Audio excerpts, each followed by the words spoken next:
Hello, welcome back. This is Wency from Wency's Toys channel, and in this video, I will be reviewing the Lego set 76286, the Milano Spaceship from the Lego Marvel series, the Infinity Saga. So let's get right to it. Oh, and before I forget, if you enjoyed this video, please hit the thumbs up button, and please consider subscribing as a lot of my viewers have not yet subscribed to my channel, and it would help me a lot in bringing you more content like this in the future. Thank you very much. Okay, so now let's take a look at the minifigures. So you get 4 minifigures, but they say 5, and I'll tell you why I only consider 4.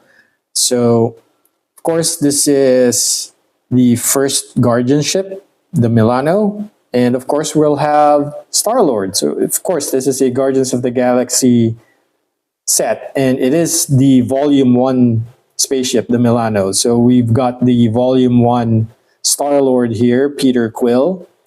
And it seems to me that they're all wearing the suit just before the battle in Xandar when there was an invasion there in Volume 1.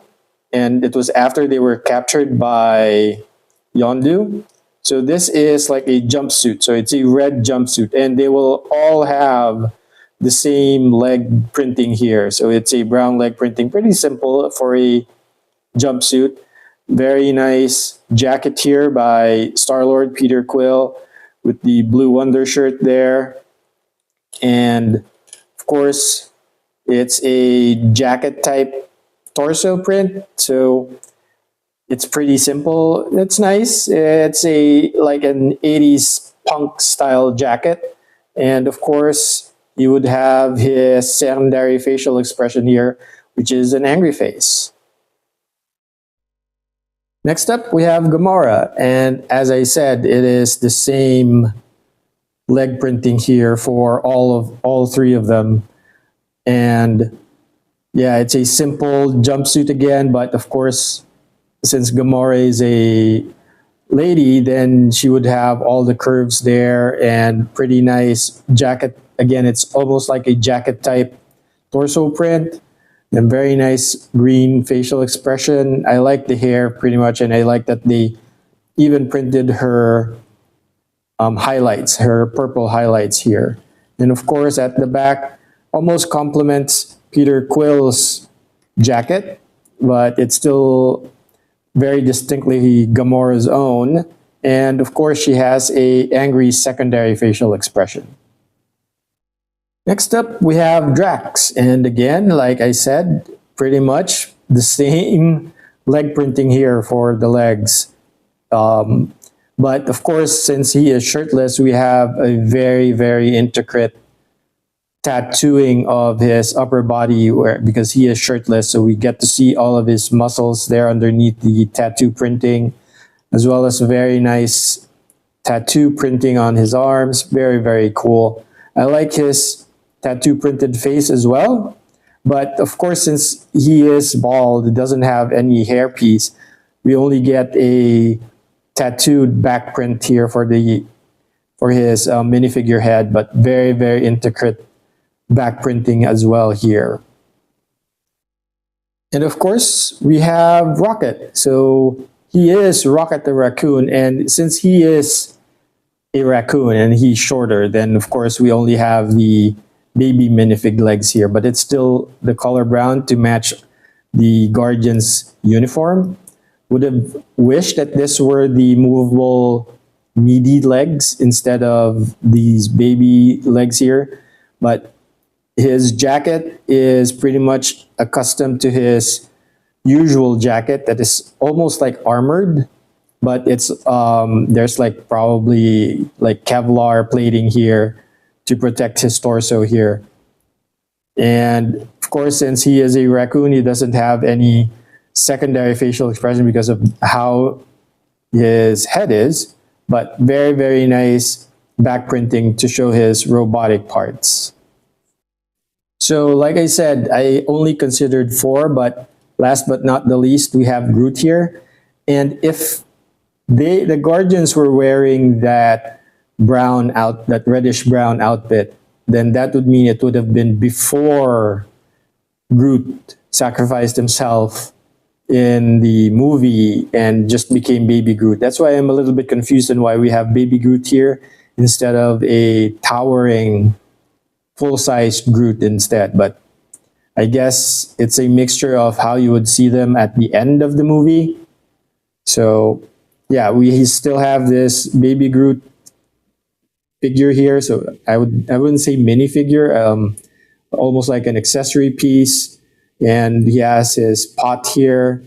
So very, very simple Baby Groot here.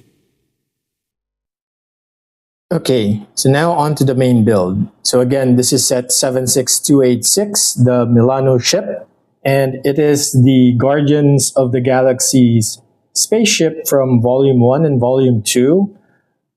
And at first, actually, I thought this sticker for the Milano was just made for Lego, but it seems like it was really painted on to the Milano ship when I looked again at the shots of the Milano. So yeah. If you've seen my review of the Benetar from 2021, and I'll put a link here or put a link in the description. I don't know also if this ship is a UCS set or a playset because it has minifigures, it has all of the Guardians, basically, but it is large. It has 2,090 pieces, albeit a lot of them are small pieces, but it's still basically a lot more pieces than the Benetar from 2021. And again, some of those are on the stand here. And unfortunately, unlike the Benetar's stand, this one doesn't have a swivel so that you can swivel the ship on display. So pretty much the display ability of this is you have to either swing the stand over if you wanted to pose in different angles. But yeah, it is still also a simple stand, no black pieces here that you can attach. So yeah, that's why it's weird that it's large. I don't know if it's a playset or a UCS, but yeah, there's no plaque. Usually there's a plaque for UCS sets. So it's hard to find that hole underneath in the undercarriage where you stick the stand in. There you go. And also, unlike the Benetar, or I would say like the Benetar, it is a bird-like ship, although it doesn't have the tail here. This bird doesn't have a tail. So it is an M-class ship, so it is a class of ships that the Ravagers use, but it's just painted a little bit different, so blue and orange, Peter Quill's favorite colors, I would guess. And it's named after the actress Alyssa Milano from the 80s. If you were born from the 80s, then you would probably know. And it is a very cool, unlike what I said in the Benetar review where I didn't like the Milano, and that's because the previous Milano set didn't embody the elegance of the actual Milano ship from the movies. This one, I like it. I like the coloring. I like how it was built. Of course, a lot of it would be somewhat monotonous because it is a ship, so it would be still symmetrical. But I like how it was built. It's pretty built solid, pretty much, because all of these pieces are connected. Although you have plates here connected by just hooks or clips, it's still pretty to get the shaping. It is still a pretty solid build. So unlike the Benetar that has the wings, you can take them off. The main wings here, you can't take this off. You build this pretty much solid. It is pretty much connected to the body of the ship. So the only things that you can practically remove are these smaller wings. The one here at the front, which swivels to the front, which probably to fashion the jet that's here, as you can see there. easily, then yeah, I think I destroyed that one. Let's see if I can put it back in properly. There you go. So the side wings or the smaller wings are pretty a bit fragile. This one is just connected to technic, I would say, shoulder pieces that you usually see in mechs. So it's in the ones that swivel up and down and then just rotates. But that's for the lower wings. For the upper wing, it's just on a ball joint here, and there's not much clutch power holding that in. Looking at from the back, let's try to get this into the back again. It's hard to find that hole there. Looking from the back, so this one is also on ball joints, but there is a smooth piece here that you can show here, is that there is some space here that you can practically lock it in. Pretty nifty technique there. And this you can go up and down. So it would have been nice if it would be in a ball joint where you can pretty much have the jets here, the supposedly engines that are like this, to go on a braking style, right? Like how a bird would fold its wing towards the front to brake. So that is nice to have gotten there. But a lot of these are just put on clips for the angling, so that the clips are on different planes such that you can get some of the angles here, but these are just basically on clips here. The engines are on ball joints, which is weird. They're just flat engines here, so you can go like that so that it brakes, then go forward like this or side to side, which is kind of weird, but yeah. Would have been nice if there was a little bit of a cone here, but you can add it, but it would bring the piece count up and probably the price as well.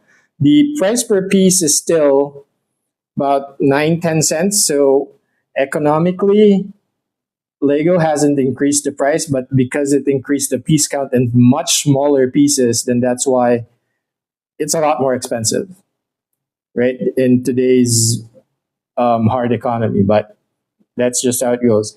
I like the shaping here. So the body in itself, I don't know why there is a glass here, since you cannot put any minifigure inside. So it's just for aesthetics here. There's an engine here. I like the shaping here. There's shovels here. And yeah, overall the shaping is pretty solid. And you still have basically, and I'll show you in a bit, some space for the minifigures, the 5 minifigures that we have. So let's take a look at how you can get inside of the Milano. So unlike the Benetar, where I've shown in my review that you can basically take off the front piece here, right? But this one you can't. This is pretty solid and it's locked into position for the angling.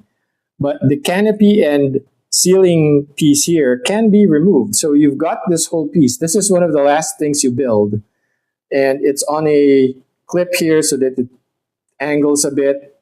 Of course, the canopy, which is again a printed piece.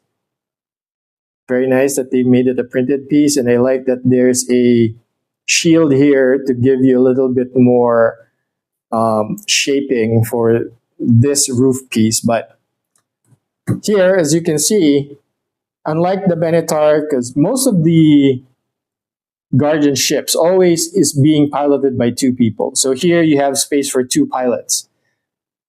Again, I would have liked that Rocket would have the meaty legs that can swivel so that you can put him a little bit farther back or a little bit slanting, because if I put the roof again here, he hits the canopy so that it's not flush here. unfortunately. So yeah, and here we have Baby Groot here. We forward that a bit. And we've got Gamora in the elevated seat here. We've got Rocket and Peter basically piloting the ship, and we have Drax here as the passenger guarding Baby Groot there. And a lot of their weaponry is inside here in slots here or clips. Even Peter Quill's blasters are here on clips, which is weird that they put it here. It would have been nice if it was put there. There are a bunch of stickers here. So a sticker of a poster there. There is a cassette deck here that's also a sticker. The video monitor talking to Yondu here is a sticker. There's not a lot of stickers, but there are still stickers for the detailing.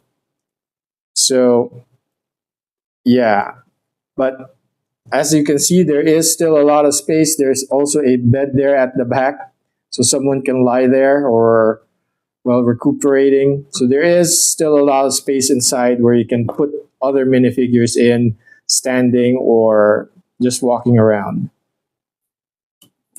So yeah, I like this set, and this was a day one buy for me, but of course I waited for some stores to have discounts, so that was good that there was some stores, even though it's a day one purchase, that there were already some discounts on it.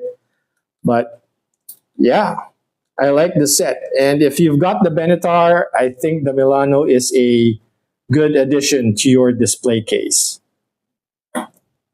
And that's it for my short raw review of the Lego set 76286, the Milano ship. And if you've enjoyed this video, please hit the thumbs up button.